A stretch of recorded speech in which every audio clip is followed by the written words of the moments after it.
Hello everyone, I'm Wendell Jones and welcome to this edition of our program. And on our program today we are going to have a good time talking about the fashion industry, modeling in the Bahamas. And this is our special program that we conduct every week with our good friend Bianca Nygard. Bianca, good to see you. Thank you. It's so nice to be here again. Nice to see you with, is this a real rose? Oh, no, it looks kind of real. Good to see you. A little bit of flair. Yes.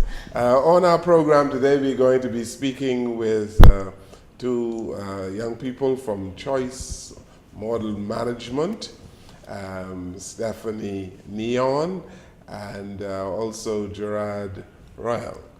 Good to have you both here today. Thank you. Thanks for having us. You were a model?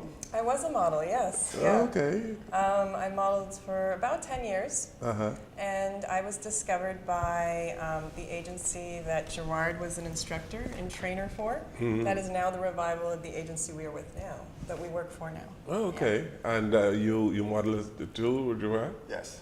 Okay. I actually, I modeled for a long time through college, and then I came back home and I was instrumental with Model Management, which was the agency back then in 1995, where Stephanie was discovered by Elite Model Management in New York.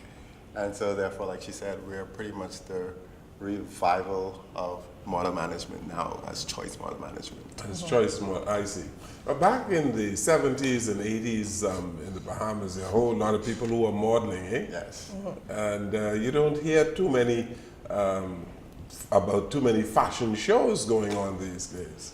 So you're reviving fashion shows? Yes. Tell us what you're going to do.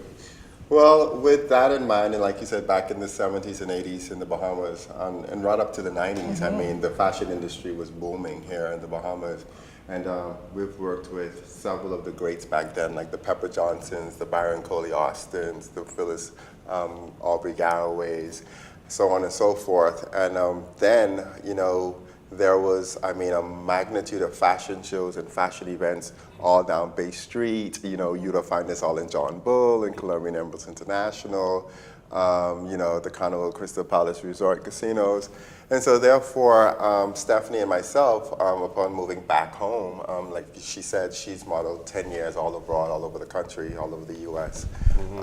And coming back here and we reunited, I mean, it was like an amazing cross path, so when it happened. So our whole thing was, you know, let's get it back to where it was then.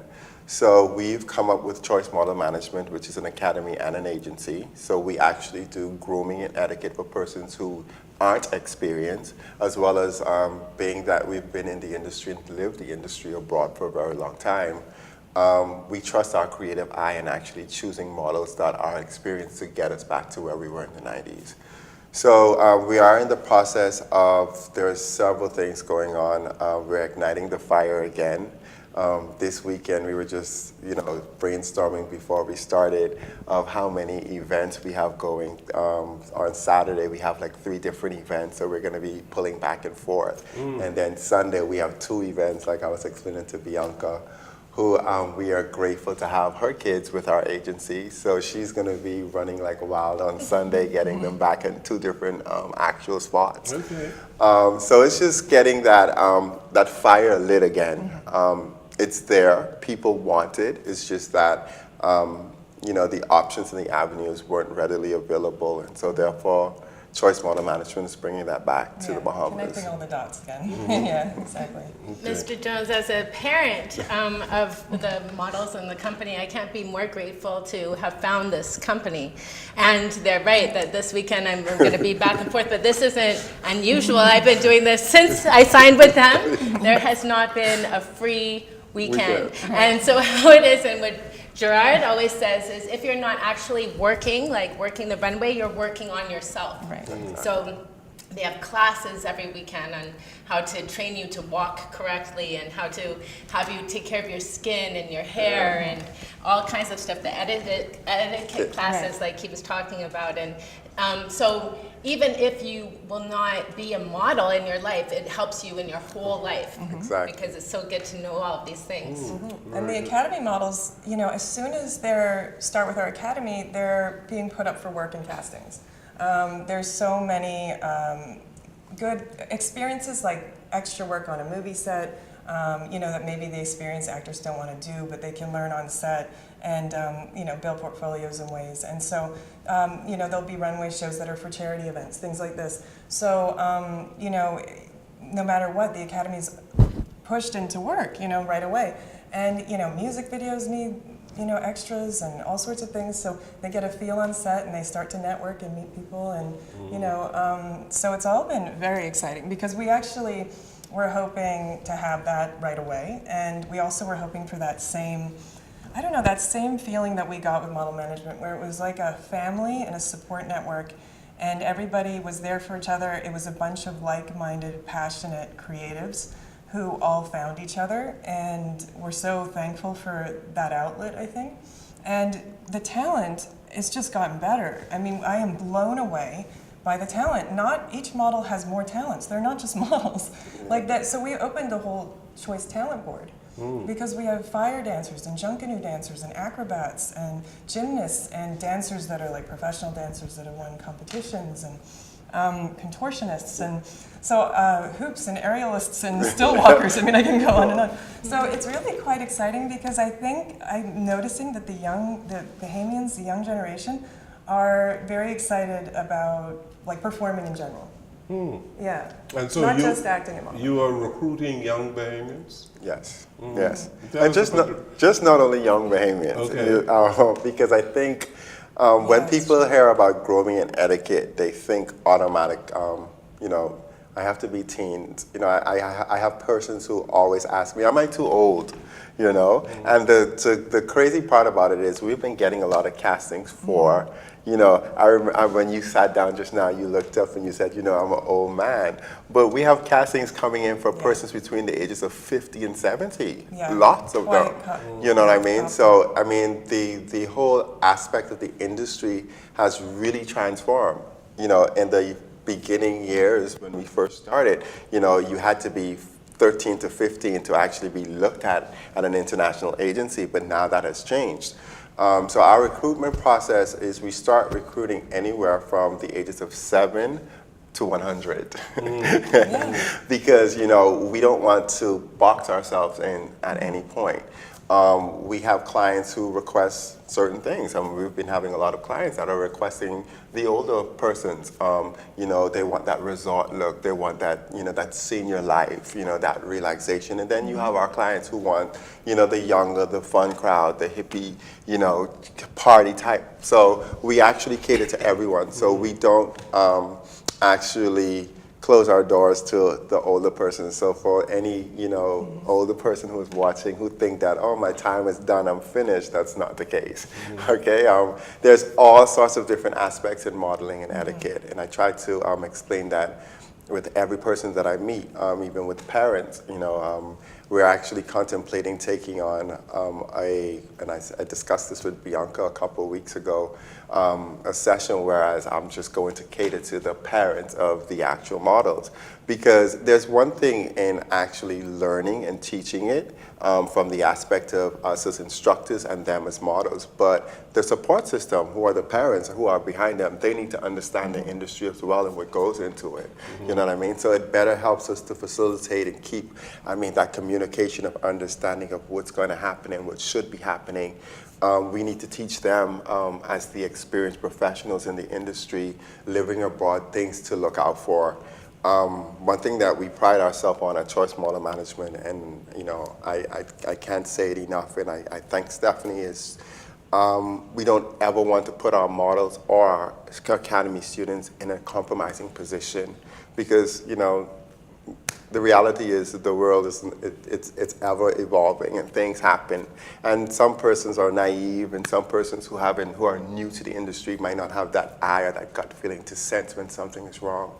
So we definitely pride ourselves on vetting our clients before we actually submit anybody for a job or for a casting.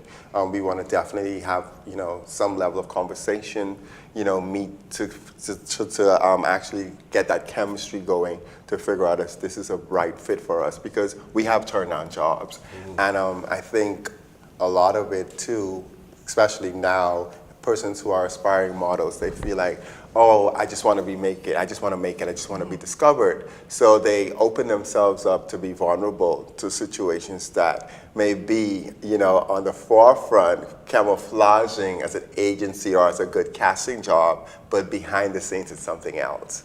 So, all of that we are very mindful about, and we are very cautious in terms of what we take on for anybody that's involved with choice model management. That goes from myself straight down to the 7-year-old that we cast for a Disney role. Okay. Very good.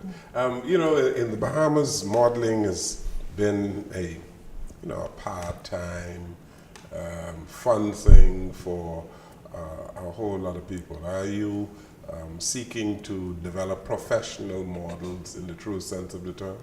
Yeah, definitely. That's what we're actually priding ourselves on, is the development and the direction of each model. And each model is individual. They all have an individual plan and also individual goals and dreams. And we're trying to build towards whatever that dream is. That is our goal.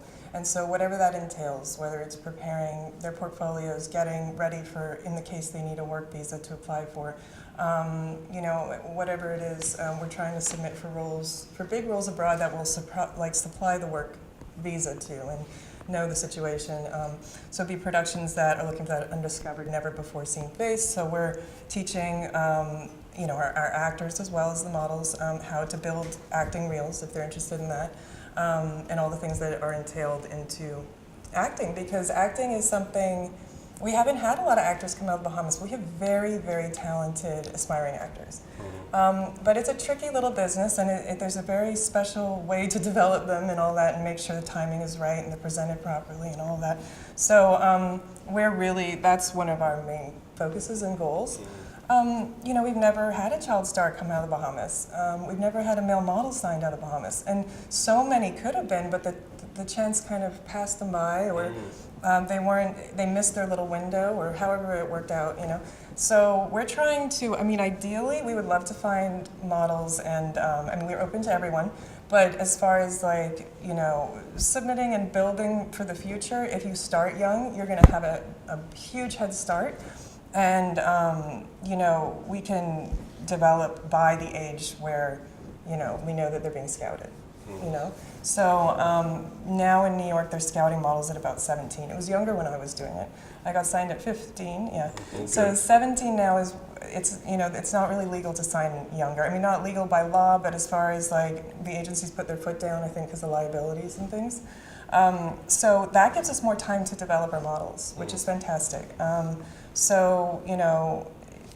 That 13 to 17-year-old time is very important for us as far as developing those high fashion models. Now, anybody can be re-entered back into the scene, though, and developed and remarketed and branded and recreate their style and all that. So we look at many different ages, like we said. Yes, but it's good to start young with this as far as training. Yeah. And you're developing models not just for a Bahamian market, correct, but for the global market. Correct. Right. Correct. Yeah. Which is very important, because I think a lot of times, and especially when they come into the academy, we sit down with each person who actually comes in to sign up to the academy, and we have a one-on-one, because that's very important for us to actually come up with your development plan, because everyone is different, like Stephanie says. And one of the great things about it with Stephanie, especially being the creative director and the lead model scout, is living that life. She's actually lived it. She's traveled all over the world doing it. So, she knows what it took and how hard it was initially when she started. So we're trying to make that road easier for those that are coming through choice with our experiences and our connections that have already been made internationally. That's important. So we don't want to pick up the phone and call, her former agent at Elite and say, hey, we have a model who is A, B, and C, and then we send her and it's a flop. So therefore, if that's the case and we have that eye and we say, oh my God, there's something about this particular person, but she's missing A, B, and C. Then she comes through the academy and we provide her with that type of training, or provide him with that type of training that will actually get him to where she knows when she makes that call, the agent will be, okay, it's a go, and which has already happened for several of our models as well. Yes, so that they're ready for an audition, they're ready for a casting, they're ready for a first impression. You know what I mean? That kind of stuff. Because there's a lot of girls that have the chops, and they also really talented, but their confidence is, needs work. But as soon as you get to know them, they're the superstar. So it's kind of breaking that first impression, which is so important to book roles, like very important. Right, or you could be born with the height and the looks and then have no idea how to walk Right. or stand, and it makes all the difference in the world to just learn these tips and tricks from them and be able to excel. And the basics about how to show up to jobs, because not everybody knows that as well. You don't wear polish when you go to a job. You're supposed to have your hair clean. There's just certain things that we've had clients have said about it. In the beginning, we're like, oh my gosh, we got to make sure they all know this. So the training is definitely, goes in so many different You don't levels. wear polish when you go to a job? No, because they would want to put that on you, unless they ask you to beforehand. Okay. And also the clothing, they don't want it to clash, so they might, everything's generally revolved around the clothing, unless it's a different product. But so yeah, they want everything to match and coordinate. Interesting. Yeah. I'd like to know some more about your international modeling, but let's take a break here on our program. We have a special edition of the platform, and we are talking about modeling today, the fashion industry. We'll come right back.